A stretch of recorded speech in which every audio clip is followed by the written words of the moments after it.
What's up, everybody? It's Joe from Complex. We are at the American Dream Mall at CardVault by Tom Brady for the first ever card shopping episode with the GOAT. How you doing? Hey, Joe. Good to see you, man. You too. Thanks for having me. Going to talk through his collecting habits, going to see some of his personal collection, and then I think you may leave with a card or two. Why not?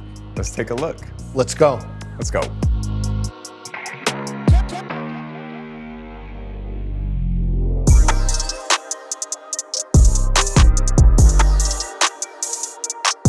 Tom, I want to take it all the way back. $1 for a reward for grades. San Mateo, California. You would take the $1 and would you go to what's on second? Talk about that story. Man, you're bringing up some great memories from when I was a kid. Obviously, I loved to play sports, but the only thing I ever collected was trading cards. And they were always kind of a reward for good grades. And I hate to say this on camera, but I wasn't the best student growing up. So I'd be like, Mom, I got a C. And she would say, great, honey. And I'd say, hey, let's go to what's on second to see if I can get a pack of cards. Amazing. And then like this, look at this historic binder. I didn't even know that you were gonna bring this. What kind of cards were you collecting back then? What were you seeking out? Yeah, so I was predominantly a baseball card collector at the time. And I think for most people my age, you know, football cards were important, but baseball cards were kind of like the grail of collecting them because of what had been kind of going on with the Beckett baseball, where we could value our cards all the time. So I was a big baseball card collector, and the high school in my neighborhood was Junipero Serra High School, and Barry Bonds went to my high school. So we were all Giants fans, and we were Barry Bonds fans. So what I had was, this was my, if you made it to this book, you were one of my all-time favorite players. And I had them ranked. I would always order them by my favorite players at the time. So Roger Clemens was right at the top of the list. Darryl Strawberry. My favorite. So much swag, that swing. There was, could he play? That was young. Eric Davis was unbelievable. Tim Rock Raines.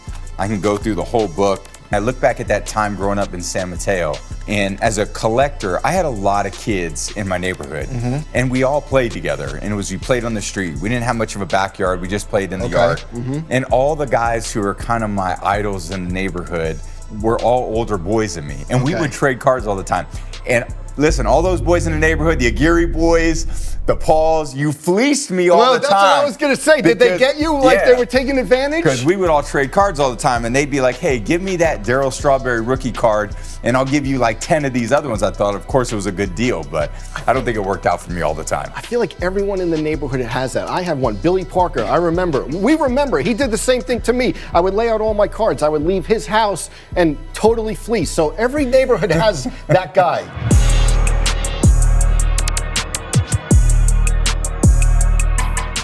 Tom, I want to go through some of your personal collection. Yeah, love to. Some bangers in here. We have the 2000 Playoff Contenders Rookie Ticket Auto, one of your most recognizable rookie cards. Do you remember where the picture is from?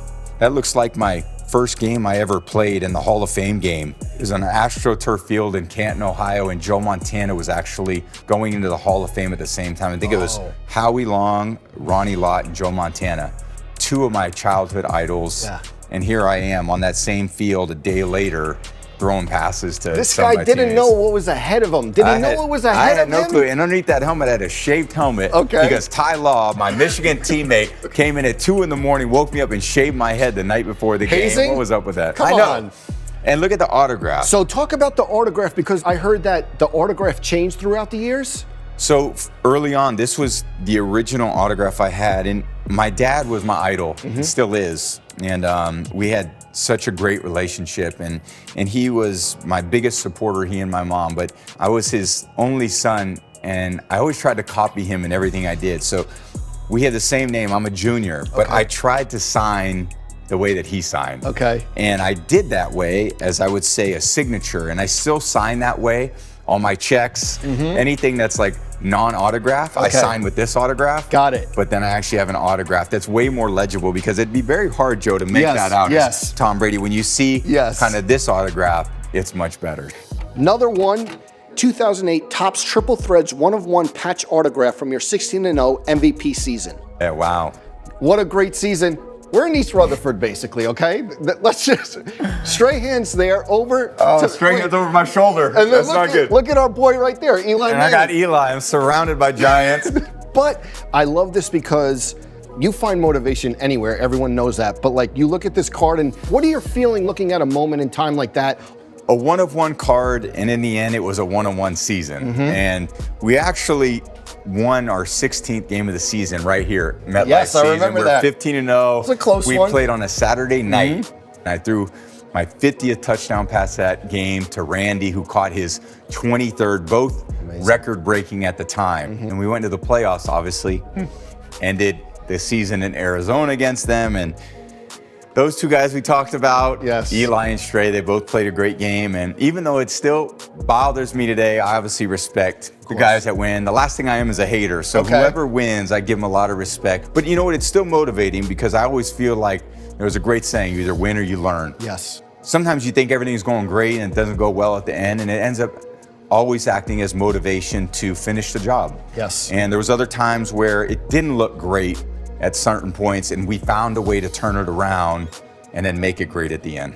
Getting to that, good segue. It's like this guy does TV or something. Oh, you're doing it. It's like it's good segue.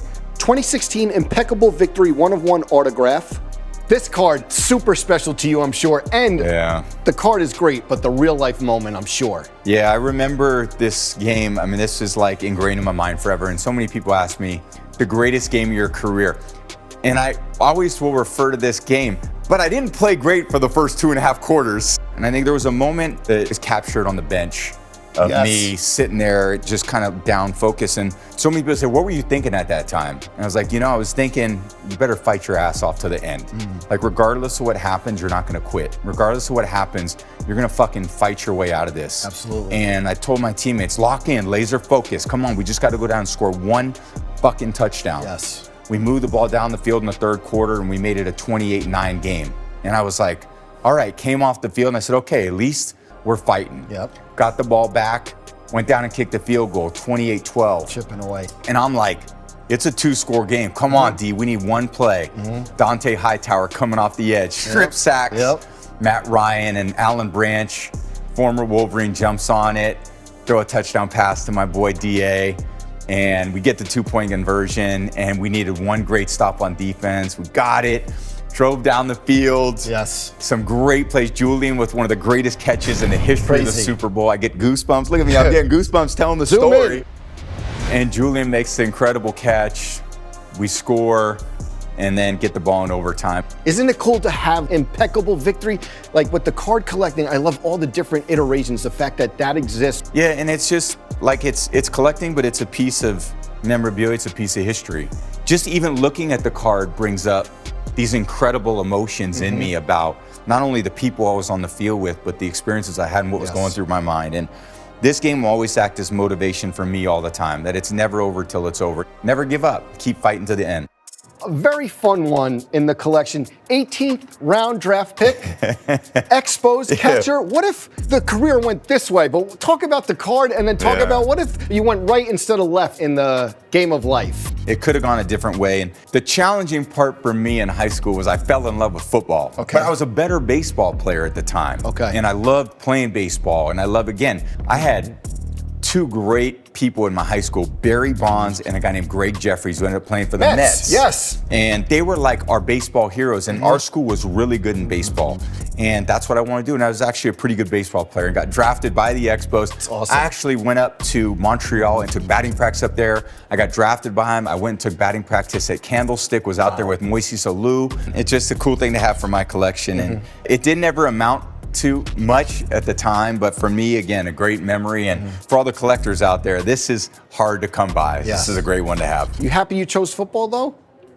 I'm damn right I'm happy.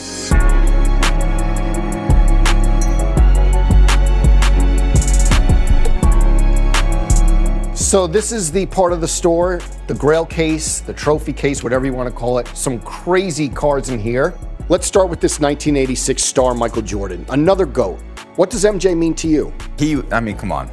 Michael Jordan was I think he changed, pop culture in America with his style and his swag, but also his competitiveness and his desire to win. He made it look so effortless, and he just was, and still is, someone that I really always will call for advice, and I look up to and admire. Being a mentor for so many guys and always letting people know, hey, reach out if you ever need anything. And certainly a lot of people reach out to him for advice. And then like reaching out, do you guys wear the same sneaker? What's this story I heard about the same sneaker size? I know. Different show. Different show. Maybe after this. Crazy, and this is probably one of the pairs actually. Okay. So I always wanted to collect sneakers, but I didn't want to have a huge investment when I was playing. I had different shoe contracts. Yes. But finally, when I didn't have a shoe contract, I called up my friend Kenny Way, and I'm a member down at Grove 23, MJ's Golf Club, and I'm like, Kenny, dude, I need a hookup. How can I get to add some Jordans to my collection? He goes, well, what size are you? And I said, size 13.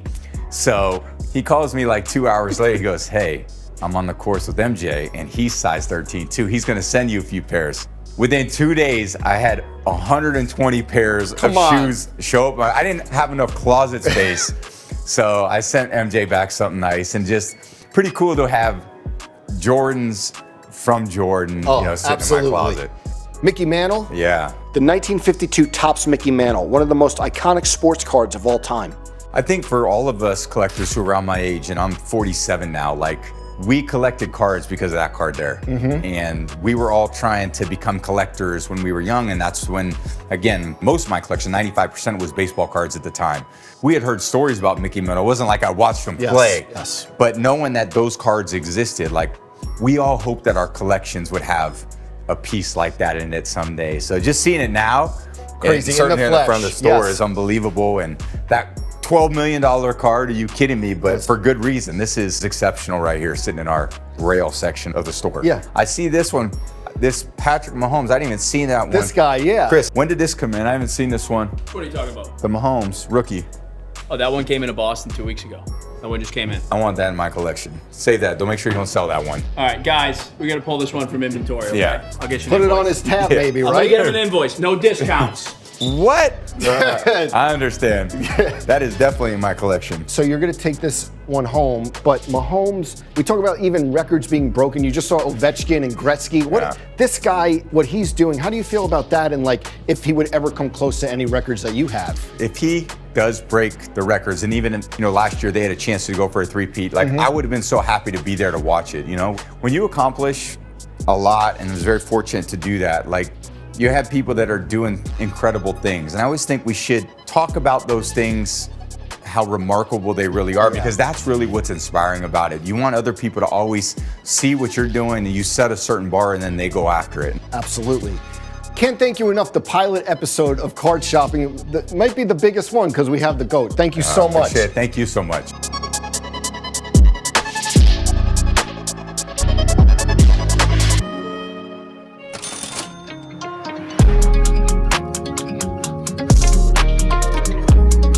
So, the first ever episode of Card Shopping with the GOAT, Tom Brady. Thank you so much for taking the time. I appreciate it. Congratulations on the new store, CardVault by Tom Brady. Beautiful location, New Jersey, American Dream Mall. Thanks again. Thank you.